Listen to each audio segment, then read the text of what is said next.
This is Suzanne Wagner, and I am doing the continuing next chapter of me leaving the Berlin Ballet and trying to get to Salt Lake City, Utah.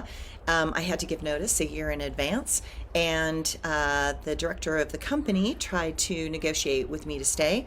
I decided to leave, and when I left, he decided to try to blacklist me for Europe and also for America. So this is the moment after he said to me, I made you and I can break you.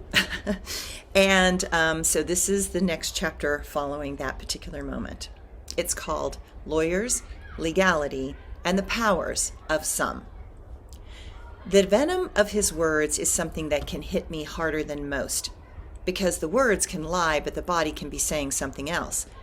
Many people can say horrible things, but their body carries no power to actually do the actions that the words intend. Such people are not really a threat, but when Garrett Reinholm said those words to me, what hit like a ton of bricks was that the venom in his voice and his body language were congruent. People ask me, how do you know what someone is really up to? My answer is that I look for congruence between words and body language. All dancers are attuned to the language of the body. Words are secondary to us. We are feelers. We notice subtle movements that speak louder than words of most people not living in an artistic world. We understand that most live in their head, and their body is often telling the truths that the mind cannot bear or comprehend.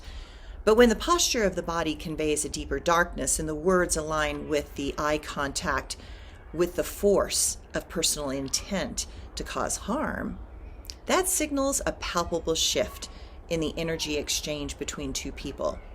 There is really nothing like such a powerful feeling that tastes like cold metal as it slices into one's being. I felt that knife try to enter my body. I was unprepared for the force of the malicious intention behind it.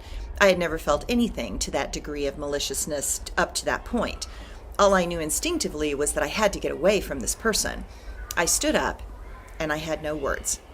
There were no words that could correctly be expressed at that moment. Dancers are selective as to who they share things with. Ballet, especially, is a highly competitive art form, and one does not show emotions that are unclear or chaotic, and you don't want someone to take advantage of that moment of weakness. I learned early on in ballet and in life that people hit you the hardest when you are down. They do it instinctively and unconsciously at times. I could feel I had taken a huge hit. I knew I had an area of my aura that was shattered. I had to get away to be able to think clearly and strategize my next move. And I was clueless in that moment to even know what a next move was or how I should proceed. I go back to the studio and go through class and head off to rehearsal. My mind is reeling and I am still not centered or feeling grounded. A part of me wants to pretend that all of this did not happen, but that level of denial in this situation was folly. I am in the dressing room changing when a beautiful, very talented young German girl comes in with tremendous excitement, saying that she had just been promoted to a soloist position by the director. Now, you need to know that I adored this dancer in every way. She was beautiful, genuine, sweet, sincere, authentic, and one of the kindest people I had met in Berlin. I enjoyed spending time with her, and I taught her English haphazardly and learned much from her in German. She was the epitome of everything that was beautiful about ballet. In that moment, I knew what Garrett Reinholm had done. He had decided to twist the knife inside my soul even deeper. Literally hours after he offered me the position, and I refused, he offered it to her in order to make his point crystal clear. That position was no longer available. He wanted to hurt me. But I could in no way hurt her. She was too beautiful of a soul. My heart would have broken more if my ego had needed to let her know that I was offered it first. It would have taken away from her that very special moment and excitement. I could never be that cruel. I could have never lived with myself. So while my heart was breaking and the fear seemed to climb up into my throat to the point that I began to feel as if I was going to have a panic attack, I instead decided to not focus on myself, but on the love that I had for this amazingly bright and beautiful young woman. I could hear the angels in my head whisper, "That position belongs to her. She is German, and she will be here long after you are gone. She is destined to be a part of this theater for the rest of her life. You are not. That position was never supposed to be yours. It was supposed to be hers. Trust and let go. Let her see the joy that you have for her. Feel the gift of her heart to yours, and remember that grace always comes at a high cost. That was when I felt the knife in my chest come out. I could breathe again. My heart got warm in my chest, and the icy metallic cold of the director's venom began to dissipate. In that moment, I learned that the anti-venom for hate was the genuine love I had for her. There are souls you meet that are oddly familiar. There are souls that touch you, and you touch that part that transcends time and space. There are souls that are so familiar that you would swallow poison rather than harm them with what is being inflicted upon you. Thank God she was one of those souls. The moment I stepped past my own attachments and fears and instead focused on the love that I had for her, the arrow that was aimed at me deflected off the armor of the true love I had for her. And for that moment, I was free. I hugged her. I cried for her. I knew that this meant so much more to her than it did to me. She was a German girl rising up in a company that was a mixture of so much diversity and great talent, and she was young. I learned that day that celebrating the accomplishments of another were at times more important than celebrating my own. I felt that place inside that knew deeply that the beauty and success of others does not in any way take away from my own. It is a core truth that I have never forgotten, and I continue to try to share that with other women that are open. After the moment slowly shifted, I was able to get dressed and walk outside in the cool, crisp air of northern Germany. I felt into my next step. The door of Berlin had not just shut in my face, it had thrown a grenade right at me. I admitted to myself that there was no going back.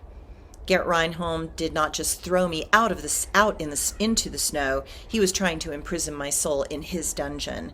That would never do. Not now, not ever.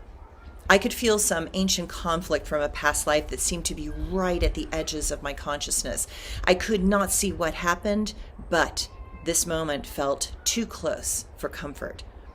This was clearly an old game that had been played out many times. How does one step out of the karmic entrapments of Maya or karma? I did not know in that moment, but I believed that there was a door. I just had to find it. I called Ava Evdokimova on the verge of tears, but trying to keep my shit together. I told her what had transpired. I said there was a lawyer. She said that there was a lawyer that had dealt with this situation for another dancer in the past. She gave me his name and phone number. She said I should call him now, which I of course did. So approximately 5 hours after I had taken the worst psychic and emotional attack of my life, I had an advocate and a lawyer. This lawyer explained to me that this game was very familiar to him. He had handled 3 other situations that had transpired in a similar manner. He knew the game, he knew the players, and he knew the legalities of the contract. He also explained that while I had been actively manipulated to go past the year agreement to let them know I was leaving, that I had entered into a negotiation in good faith, but that did not matter to the theater. He had already been down this road. This theater had a lot of power, perhaps too much power in his mind, but that was not his to determine. The Deutsche Oper Berlin had a lot of money to play this legal game, and it was going to cost me. And he did not lie, nor was he wrong. For the next 6 months, my lawyer would arrange a meeting with the intendant of the theater and Gert Reinholm. At every supposed meeting, my lawyer would show up, and none of them ever would. At first, there were excuses, such as they were out of town, unavailable, or in another meeting, but then they just stopped trying to pretend and never responded. Every time my lawyer showed up, I had to pay him to appear even when they did not. It was an interesting game. The process of fighting back in my silent and legal way clearly pissed Gert Reinholm off. I was taken out of everything. I had class every day and no rehearsals at all. That kills a dancer's stamina and makes us weaker. Seemed that his intention was to destroy me physically as well as emotionally and psychically. I thought that I was trying to calmly not make waves other than to just want to be released from my contract with Berlin so I could go to Ballet West, but clearly that was not going to be that simple. I kept believing that if I stayed calm, kind, and not too aggressive or upsetting to the natural flow of what was going on in the theater, that I would chip away at that wall of anger and that eventually he might come around. My coping mechanism that year was to pack boxes and ship them home by mail.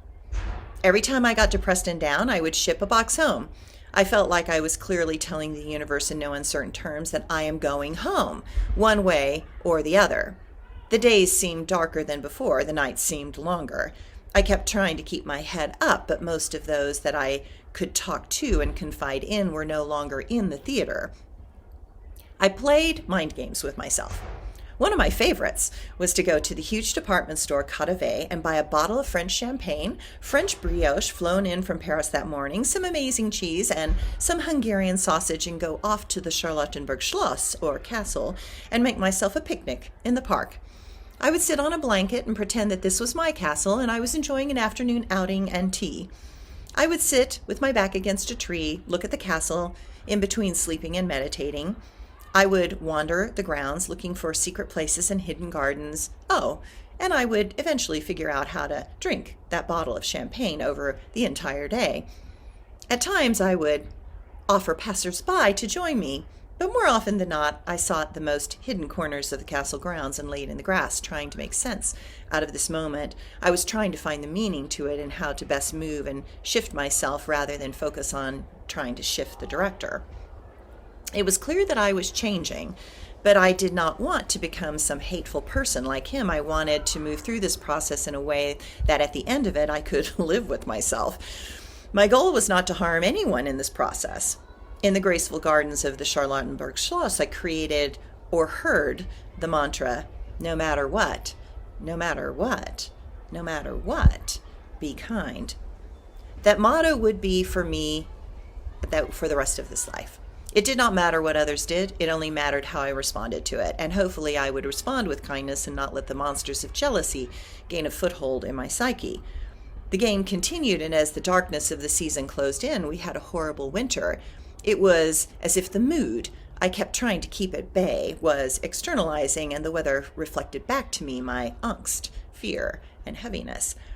The clouds were low and foreboding, and the snow was dense and icy. Stress chips away at your reserves.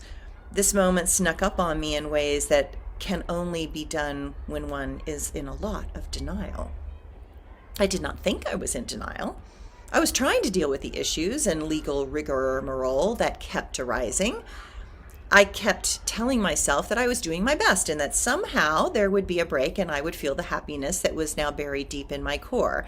I could feel that I was hiding from an enemy that was seeking to find my vulnerable places so they could hit me some more.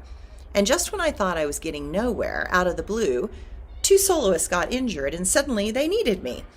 My roles had been unceremoniously given away in those months of seclusion, and now I was on the rehearsal lists and being asked to perform. My mind wondered, is this the break I was looking for? Is Gerrit Reinholm no longer angry? Is this his way of saying that he is sorry? In that moment, I did not care. I was in rehearsals, and this gave me a moment to show that I was playing. I was bigger than the petty issues that had been playing in the background. I leaped in with both toe shoes on and ready. I would not hold the grudge. I would be professional, generous, and show my commitment and sincerity. I also believed that I had to do a phenomenal job in those shows.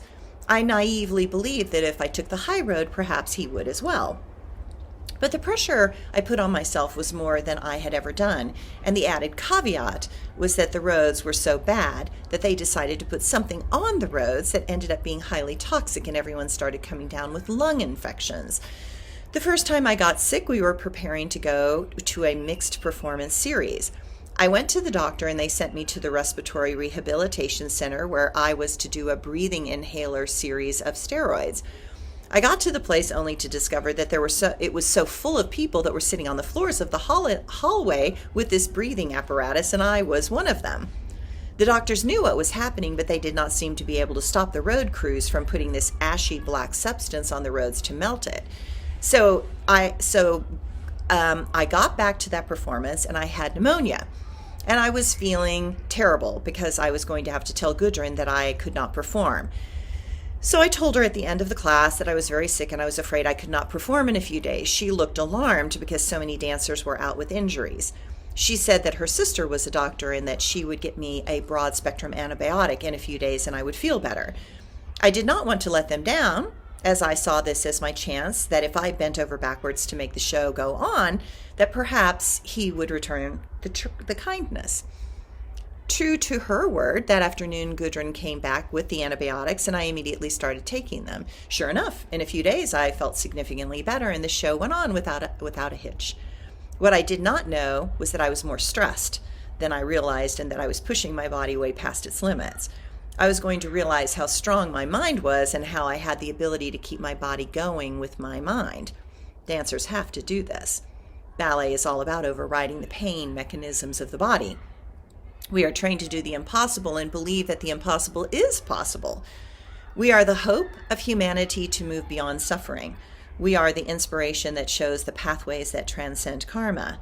I had devoted my life to being a light in a dark world, but one cannot be the light when the darkness is eating away inside. One cannot see a door if one refuses to feel what one is hiding from. I was hiding from my own fear of failure. I was terrified to let others know I was in such terrible pain.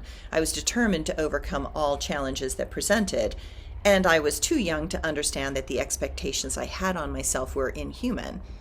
My body was breaking under the pressure and incessant demands of my mind. My fear was facing my own fear, and it was tearing at the persona that my ego kept needing to keep intact. I had been coping with being unhappy for too long, and now there was going to be a price to pay. How close will I get to the doors of death? Before I realize that I am currently inept. Death shows a way out of the problem, but life is about learning to solve them.